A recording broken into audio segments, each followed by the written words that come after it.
अस्सलाम वालेकुम दोस्तों, कैसे हैं आप सब। मैं आपका दोस्त मोहम्मद बिलाल ख़ान। ये हम काफ़ी अच्छे से एक कुश्ता बना रहे थे तांबे का, तो ये अब कंप्लीट हो गया है।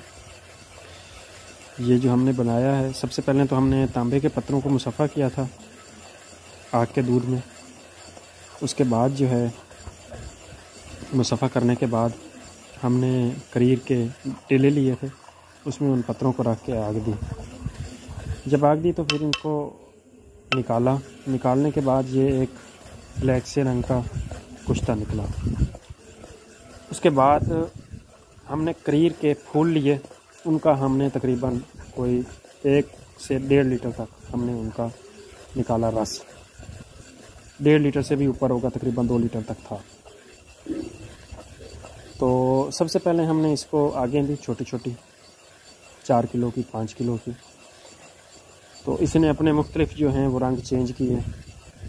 एक बार ये जैसे तांबे का रंग होता है उस रंग में भी आया, फिर ब्लैक हो गया, फिर आया। तो हमने ये अगर 1 तोला ये हमारा तांबा था, वो 1 तोला ही हमने इसमें पारा मिलाया। तो पारा इसमें बैठता गया, तकरीबन 2 तोले तक बैठ गया, 1-1.5 तोले तक। उसके बाद हमने इसको फिर आगे जो है वो बढ़ाना शुरू कर दी। 10 किलो की दी, फिर 15 किलो की। तो इसी तरह से पारे का जो वज़न था वो बरकरार ही रहा, उड़ा नहीं। फिर उसके बाद हमने इसको जो लास्ट आग दी है वो 25-30 किलो की दी है, और वैसे ही करीर के फूलों के रस के साथ इसकी रगड़ाई करके ये बिला जिंगार बहुत ही अच्छा एक हमारा कुश्ता तैयार हुआ है तांबे का, बिल्कुल नफीस और बिल्कुल फूला हुआ है। ये आप देख सकते हैं। इसके जो फ़ायदे हैं पट्ठों की कमज़ोरी के लिए, मर्दाना कमज़ोरी, भूख का ना लगना, मैदे का सही तरीके से काम ना करना, दर्द, जितने भी अक्सरी तांबा में फ़वाइद होते हैं वो सब इसमें मौजूद हैं।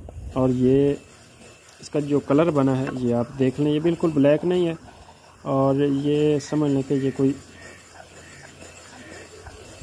पिंक सा इसमें है, वो जाल देता है, ब्लैक पिंक कह लें। तो इस तरह का ये बना है और बहुत ही अच्छा ये कुश्ता बना है। इसकी जो मिक़दार खुराक है वो 1 चावल है। किसी किस्म का भी इसमें श्रृंगार वगैरह नहीं है, और ये सिर्फ करीर के फूलों के रस से बनाया गया और करीर के फल के नुकदे में रखकर इसको फोटक किया गया है, पीसक किया गया है। उसके बाद इसको जो है करीर के फूलों के रस से इसकी रगड़ाई की गई है और इसको आगे देते गए हैं पारा डाल के। तो ये चीज़ तैयार हुई है, बहुत ही अच्छी चीज़ तैयार हुई है। तो ये लास्ट पार्ट था, मैंने कहा आप दोस्तों की खिदमत में पेश कर दूं। बनाने का तरीक़ाकार भी मैंने आपको समझा दिया है। बाकी इसके जो फ़ायदे हैं उसका आप लोग खुद ही अंदाज़ा लगा सकते हैं कि ये कितनी अच्छी चीज़ बनी होगी। करीर के फलों में तैयार किया हुआ कुश्ता वैसे भी मैदे पे बहुत अच्छा काम करता है, और इसकी पहली खुराक ही आपको बताएगी कि आपने कोई चीज़ इस्तेमाल की है। दूध घी खूब हज़म करवाता है, जितनी आप खुराक खाते जाएंगे वो आपको हज़म होएगी, और ना सिर्फ हज़म होके वो आपको जुज़्व बदन बनेगी, आपके बदन को लगेगी। आप इसकी फुलावट देख लें, आप इसकी देख लें कि ये किस मेयार का कुश्ता बना हुआ है। बहुत बहुत शुक्रिया जी, अल्लाह हाफ़िज़। तो ये देखें दोस्तों, ये हमने कुश्ता तांबा का टेस्ट कर लिया है। ये बिल्कुल अपने मेयार पे पूरा उतरा है, इसमें किसी किस्म का कोई जिंगार नहीं है। आप देख लें, दही बिल्कुल ही खुश्क हो गई है, ये बहुत पतली दही थी।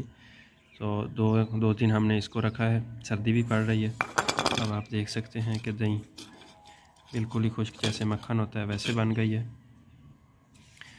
तो इसमें किसी किस्म का कोई भी जिंगार नहीं है, किसी किस्म का कोई इसमें नीलापन नहीं है।